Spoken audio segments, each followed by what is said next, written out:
All right, Shalom. It's the brother Kaya from GMS New Orleans coming back at you with another quick lesson. Prior to getting started, as I always do, like to give infinite honors and prayers to Yahweh, by Shim Yahushai, by Shimra Kahak double honors to the elders and apostles of Great Millstone, and salutation to the Agam just pushing the truth and sincerity. Lord willing, this video be edifying first and foremost to the whole elect, then to those that cleave to the body. And it's just to go into a little bit of what's been transpiring with Trump and this blockade, that he intend to put in front, intend to put in the Strait of Hormuz, okay, and how does it affect our near future? Because the future is not long, all right, and the reason why I say that, all right, the future is really a season, okay, and we're in a season where a paradigm shift is happening in the earth, and the nations are at war. All right, they're at odds with each other. They can't come to agreements and terms. All right, they're in proxy wars, and many things is happening between the nations. All right, that was prophetically spoken of to be in the end. Okay, and now we're seeing it. Okay, the economy is dipping. All right, and what's happening is America is no longer has that position of power, man. All right, they've been challenged by the enemies. All right, and now it's put up or shut up. It's been a lot of talking while Trump talking. All right, Iran and other nations is doing things, man. While Trump talking about things, they're doing things, right? Which is a big difference. All right, you can talk, you can boast. All right, you can say this and say that, and put sanctions. That's too late. All right, we're gonna put tariffs. All right, China don't have to even trade with you. It's over 190 countries that China can trade with. They don't have to trade with America at all, man. That's just being honest. China really is a big dog, and we'll speak about how, China have officially entered this war quietly, man. All right, because blocking that trade route, all right, it affects transit of China and the way they make their livelihood. That's the way the people, obviously that's their livelihood. And whenever you attack somebody's livelihood, all right, you by default declare war against them, okay? Because if you can't eat, how you'll survive? So you can't buy and sell and trade. All right, that's how people live off that goods and commerce. All right, the things that bring back when you give out, vice versa. All right, but I'll get into a little bit of this article, all right, because it's been, gas been a major topic, on oil and gas been a major topic as of late, all right, and, one of the main focal points of what's going to actually jumpstart this war, okay? This is, it says a time to plan. This is in the business section of Newsbreak, all right, a time to plan for months of oil and gas shortage, okay? A time to plan for months of oil and gas shortage. All right. It says global oil production has been slashed by as much as 11 million barrels daily amid the Middle East war. That Middle East war is talking about Iran and Israel, chiefly. All right, which is an ally to America. And that's how we, when I say America, people living here in America, really it's the elites. Okay. But furthermore, that's how they are involved, okay, indirectly involved, because Israel is an ally to America. It says, with the latest attempt at ending the hostilities failing, chances are the supply disruption will last a while, which will call a societal disruption. Me and a younger brother went into that lesson a few weeks ago, right? Look that up and see what that is, okay? It says, and then it would take months to restore production to its full, even in the best case scenario. So the repositioning of the just the normal way of how we receive oil and gas, from the production of buying and selling, trading. All right, because America is an import country, which they get everything in. Okay. They don't ship things out, okay? They get it in. They have to get it. And the thing, and to be, these devils got to have a lot of pride, because you know these people is the way you buy, you get your items to survive, your necessities. But though, yeah, you talking to them crazy, man. All they got to do is cut your ass off, all right? And here, they had and that oil and gas is very pivotal, okay, to everything operating in America, man, okay? It don't just, it deals with the plastic, amongst other things, man, all right? It ain't just put it in your car, all right? Nah, it gets bigger than that, man. That crude oil and different things is used for different matters, all right? So, and then, while Trump is setting up this blockade, they sent the U.S. Naval base through there to basically catch all the landmines, all right? I should have probably pulled that up, but I was reading that this morning, all right? Because by them talking about they're going to blockade it, all right, they got to go through there, and then Iran, who set the landmine, said that they forgot where they set them at. So it's a spectacle going on. Obviously, we understand that. When you look, you have the wisdom of the knowledge, you have the wisdom of Yahweh Ba'Shem Yahushua, you'll understand exactly what's going on, man. Things are being said, different things of that nature. Some people is bluffing. It's a lot going on, but nonetheless, all right, they still lead up to rumors, which there should be a rumor after rumor, all right? But the war gonna follow.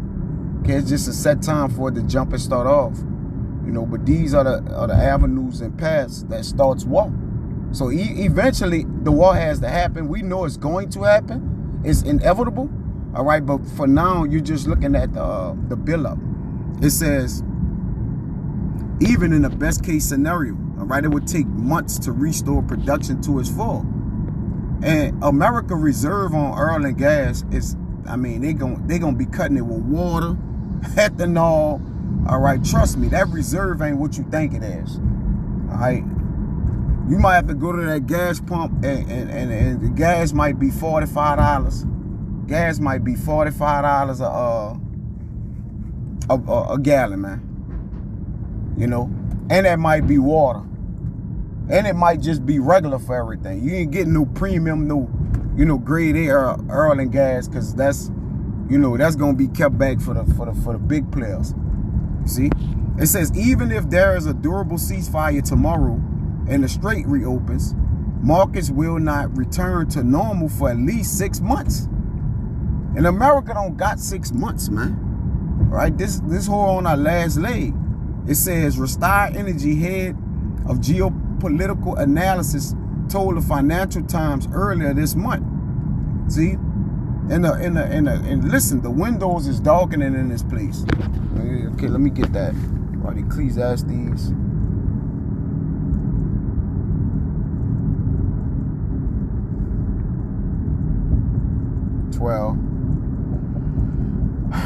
At 1. I'll jump to the point. Yeah, 3. It says, in the day when the keepers of the house shall tremble, and the strong men shall bow themselves, and the grinders cease because they are few, no jobs. And those that look out of the windows be darkened. See, the future is getting very grim here because of the uncertainty. And people don't, people don't like uncertainty, man. All right, they get real anxious over things. They start, causing chaos. They start pulling out, money out the bank and, setting up things, panic buying. All right, you start having activity amongst the people, which America don't need that, because America needs to set in place their enterprise. So they don't need the people to get out of order right now. All right, that's not the way the plan is set up. They'll have to force them to do, what they want to do, okay, and go against their time plan. All right. It says, the publication noted that 1/10 of global oil production has been shut in, along with some 2.4 million barrels daily in refining capacity. All right. And in some cases, it could take significantly longer. Raystadge Jorge Leon also said. All right, now, you know, the chemical plants that, you know, process the oil and gas here, okay, if they begin, you know, it be a shortage, then they can't continue to work the people that's there. So you're gonna start seeing last layoffs in the refineries, all right, and in jobs that actually handle that. And then, like you said, if it do get restored, you got to do a rehiring process. You got to start working the oil and gas people to work the machines. You know, the different way of how they dilute it, cut it, spread it out, whatever they do with it, right? You know, so you're looking at that as well. But it's already, as I just read, it says the grinders is ceasing, right? Jobs are being cut. You got robots, okay? You got all different manners of things going on here. You know, but I just, you know, wanted to speak on this quick situation.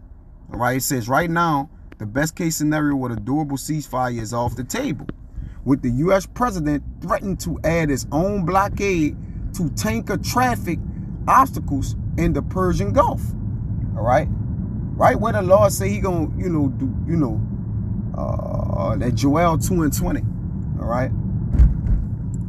Right where he said the Lord say he gonna do business at, man. He gonna remove that northern army far off, right? With the hindermost part and the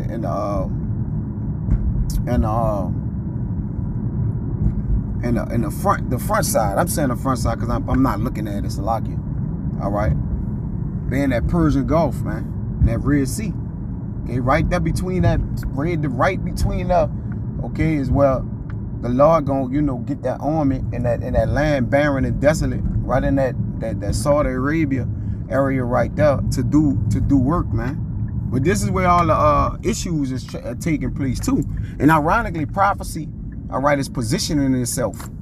You know, we know there's a order to prophecy, and we understand that how imperative, you know, the place where this thing is going down at. We understand scripturally, you know, that this ties in, aligns with biblical prophecy, man. You see?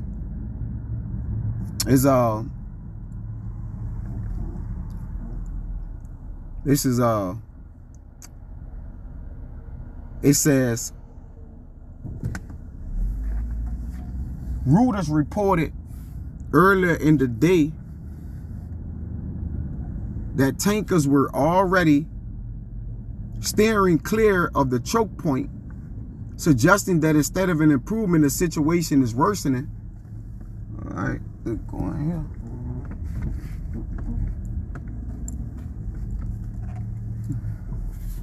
Bear with me here.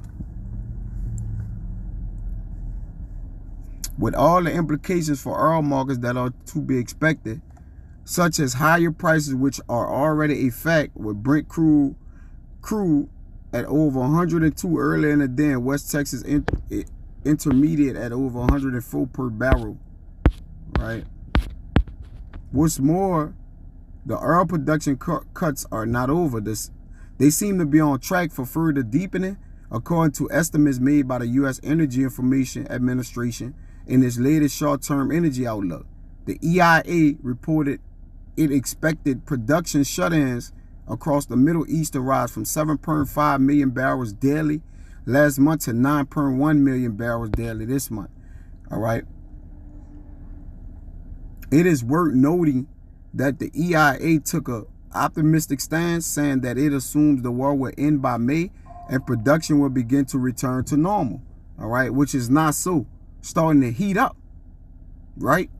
However, even under the optimistic scenario, the EIA does not expect full restoration of oil production in the Middle East until much later in the year. Okay, so whether, you know, the oil production in the Middle East is the same, whether it be here, okay, what it does is it affects the economy, because right through that strait, I think 20% of the trade of the oil route, I think 20% of the whole world, all right, comes through that route.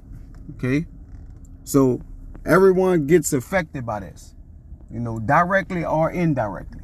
You see? So either way it go, you know, we're looking at a problematic situation, man. That that it has to end in war. All right, a fight has to happen. Okay, that's why the Lord steady put nation against nation, man. You know, people against people. The war is on, man. Everybody's battling. Okay, you seeing it from all sides, all angles. Okay, what's going on here? You see, everything is transpiring just how the Lord aligned everything up to transpire. Okay, get in here. All right, it says is there any more? Okay, that's pretty much it. I want to get this right.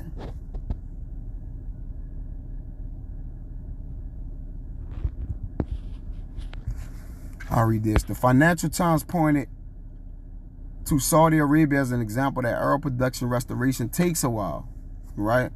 Just recently, the biggest OPEC producer suffered damage to its oil infrastructure that reduced its production capacity by 600,000 BPD to 700,000 BPD. Indeed, attacks on oil fields have reduced its capacity by some 5%.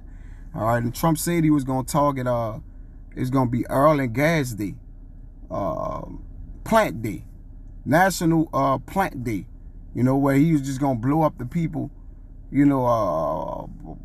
plant where they store their oil and gas. It says restoring that would take a minute. Okay, according to the data cited by the FT. Again, it bears noting that all these are estimates resting on the assumption that hostilities between the United States and Israel on the one hand and Iran on the other have ended with a permanent resolution that allows for traffic along the Strait of Hormuz to resume unobstructed. Okay, and they got more you can read. I don't want to read too much, all right, but and this, they got an article in BN Crypto. All right, be in crypto. You go look, and it's telling you how, China challenging the U.S. naval blockage. It says Admiral Dong Jung delivered a pointed message to the Trump administration and the U.S. Navy. He confirmed that Chinese ships are actively moving through the Strait of Hormuz and that Beijing will honor its trade and energy agreements with Tehran. All right. It says Iran controls the Strait of Hormuz and it is open for us. The Hormuz letter reported, citing Admiral Dong Jung. The statement reframes the standoff. What began as a bilateral U.S.-Iran confrontation now involves a direct challenge from the world's second largest economy. Analysts notice that the repricing in oil markets reflect traders reassessing the blockade's effectiveness now that China has entered the frame. So now China has entered this, man. All right? And we understand that, once Trump, China entered it, now Trump got to start threatening China. Well, China is a major power. All right? They nuclear weapons and they technology that they hold is next level, man. All right? It says Chinese Defense Minister Admiral Dong Jun in a message to the Trump administration and to the U.S. Navy. Our ships are moving in and out the waters of the Strait of Hormuz. We have trade and energy agreements with Iran. We will respect and honor those agreements and expect others. So, notably, the U.S. blockades of Iran affects China interests, as China is Iran's largest oil export destination. See? And Trump set that, that new April 27 deadline.